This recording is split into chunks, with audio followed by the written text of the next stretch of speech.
Okay, just recapping the problem we just did. It was a U substitution because I had a composition and a fraction that I couldn't simplify away. And our only choice right now for things that I can't simplify to basic forms is U substitution. So I made my choice for U, I calculated du, I solved for dx, I got my new integral in terms of u. I did not put the 1 and the e, because the 1 and the e are with respect to x. This is now with respect to u. I did my antiderivative, and then went back to my original variable, in this case x, and now I could use the 1 and the e, and then I did my substitution and my arithmetic. Okay, that's one way that will always work. We're going to do this again. Same problem. Again, but this time we will calculate the limits with respect to u. But it's going to start out exactly the same. I'm going to let u equal that inside function. So u is going to be pi over 4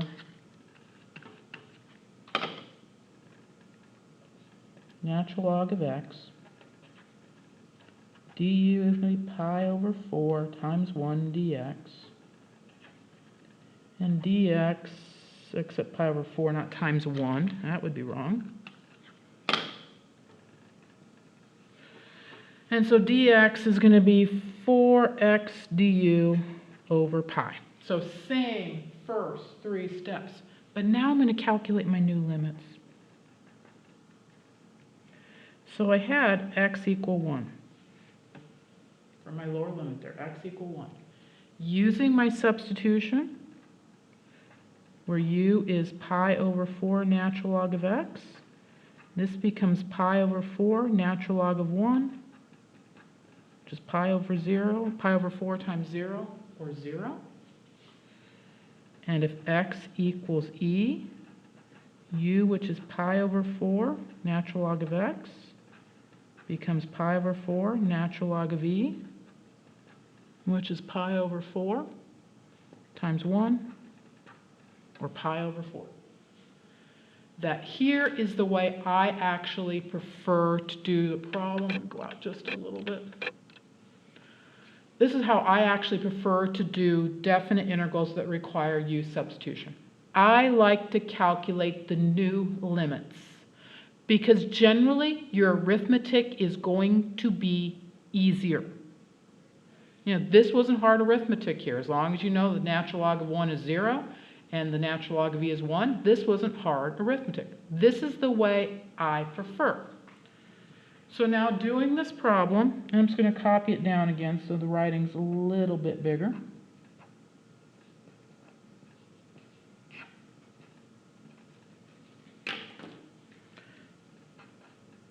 That's u. Dx is going to be replaced with 4x du over pi. The x's still cancel. The 4 over pi can come all the way out to the front. And now, x equal 1 corresponded to u equals 0. So I can put a 0 there. X equal e corresponded to u equal pi over 4. So I can put a pi over 4 there. And that just becomes tangent u du.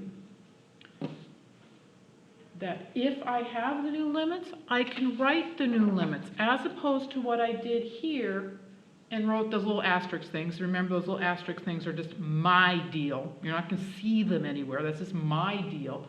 But that's just my deal to remind me that there should be numbers there, but I didn't bother to calculate them. The 1 and the e do not belong on u. But over here, I bothered to calculate them, so I write them. Then we have memorized that the integral of tangent is the natural log of the absolute value of secant, evaluated from 0 to pi over 4. Again, I don't have to put any little asterisks because I know the numbers with respect to u. With respect to u, there's 0 and pi over 4. And now I get to directly go to my evaluation. So this is going to be the natural log of secant of pi over 4 minus the natural log of the absolute value of secant of 0. I get to go directly to the evaluations. I do not have to switch back to x because I have all the information I need to get the numerical answer. The answer is not a function.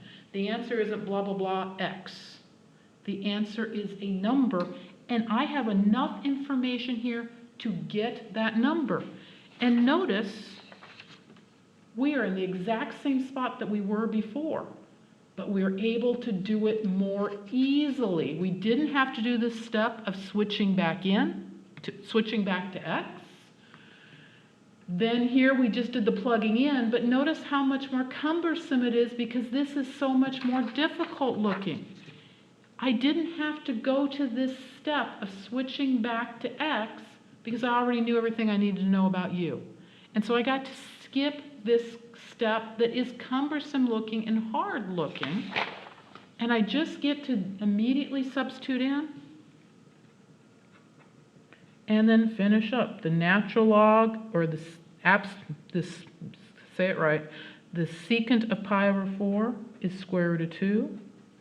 Secant of 0 is 1. And so that's pi, or 4 over pi, natural log of square root of 2.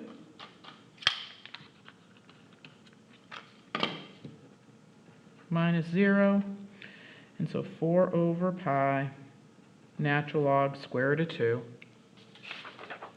which is the same answer we had before. And so here's another way to do definite integrals with u substitution by calculating the new limits. Again, but this time we will calculate the limits with respect to u. And so then after we figured out what our u substitution really was going to be, we went ahead and calculated the new limits. We were able to import that into the problem and then pretty much just directly finish the problem without ever having to go back to x. In my opinion, this is the easier way to do it. Now, you may do definite integrals with u substitution either way you prefer. This is the way I'm generally going to do it because I think it's easier. But if you prefer to switch back to x and use the original limits, that is fine. You will get the same answer. I just think this way is a little bit harder. Now, please, this is a common mistake, and please don't do it. I will have some people that get to this step right here. Then they will switch back to x and then use the 0 and pi over 4. You've got to very much keep straight what numbers go with what variables. 1 and e were x numbers. 0 and pi over 4 are u numbers. And so you've got to keep them very much separate. That x equal 1, x equal e only get substituted into expressions in terms of x. U equals 0, u equal pi over 4 only get substituted into expressions in terms of u. Keep them straight. And of course, you could check this one on your calculator. Now, your calculator is not going to give you this pretty little answer. It's going to give you a decimal answer. But you could check this on your calculator and see that the decimal approximation you get on the calculator is equal to that. Change this to a decimal as well and see that the two approximations are the same. But again, can't emphasize enough. X values have to plug only into x. U values have to plug only into u. Okay. Next problem. A u substitution again.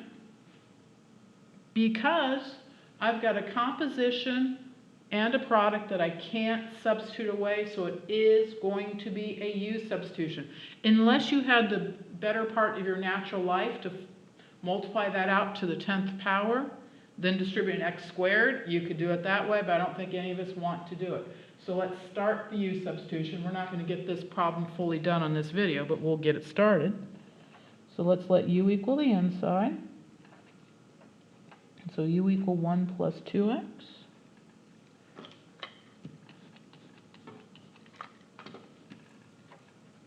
Which will make du 2 dx.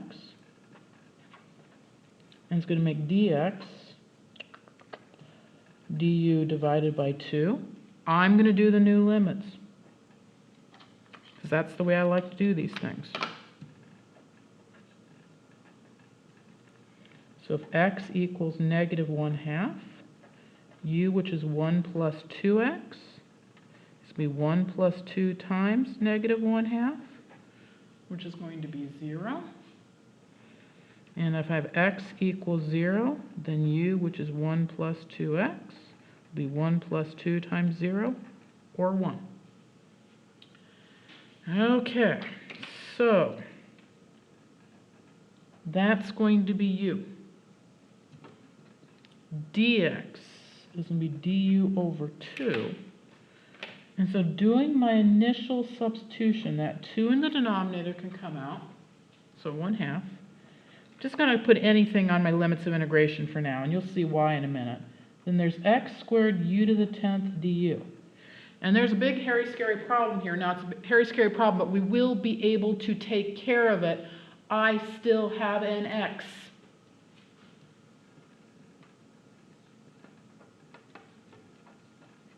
So I still have a factor containing an x. So I cannot proceed to integration. And you can't factor out that x squared. You can't bring variable terms outside your integral sign. And so you've got to think back to when we did this. And that's why I didn't write any numbers on limits of integration, because I still have u and x. So you think way back to when we did u substitutions, and what we did was we took our u substitution using u equal 1 plus 2x. We're going to solve for x. And what? That's going to give me 2x equals u minus 1, or x equals u minus 1 over 2, and substitute again.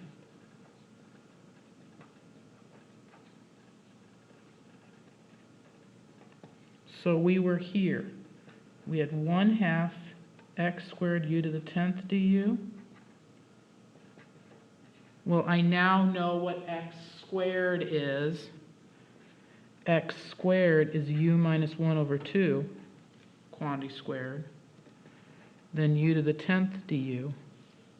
And now it's entirely in terms of u. So now I can do my limits of integration. The bottom limit was originally x equal negative 1/2. X equal negative 1/2 went to u equals 0. X equals 0 went to u equal 1.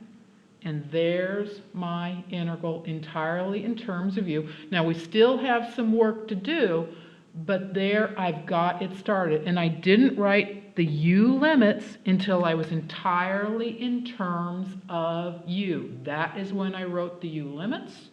And then again, big emphasis here, while there was still a u and the x, I really couldn't do much until I got it entirely in terms of one variable. So I used my substitution for u, solved it for x, and I do believe I solved it correctly, substituted again, and I get to there. And now I'm actually ready to think about integrating. I got some more work to do before I actually integrate it, but I'm ready to think about integrating it, and that's what we'll do on the next video.